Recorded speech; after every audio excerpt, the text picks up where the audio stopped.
పెద్దపల్లి జిల్లా రామగుండం ఎన్టీపీసీలో బూడిద టెండర్ల వ్యవహారం వివాదాస్పదంగా మారింది. అర్హత కలిగిన వారికే బూడిద సరఫరా చేయాలని బీజేపీ నాయకులు కోమళ్ల మహేష్ డిమాండ్ చేశారు.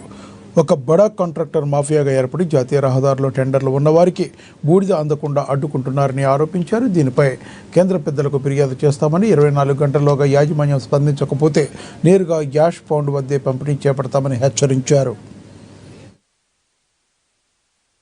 మహబూబాబాద్, ఖమ్మం లాంటి ప్రాంతాల్లో ఉన్నటువంటి జాతీయ రహదారులకు ఈ యొక్క ప్రాంతం నుండి బూడిద సరఫరా చేయడం జరిగింది.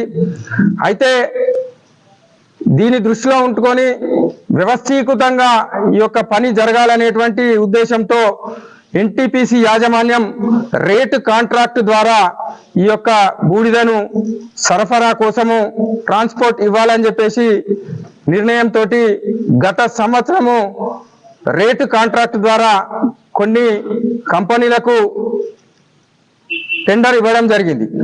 ఆ కంపెనీలు కూడా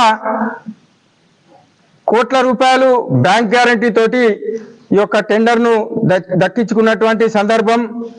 అయితే ఈ టెండర్ అయిన తర్వాత ఎన్టీపీసీలో ఉన్నటువంటి డ్యాక్ ఏదైతున్నదో యాష్ పాండ్లను దాంట్లో వాళ్ళను మిషన్ పెట్టకుండా, అలాగే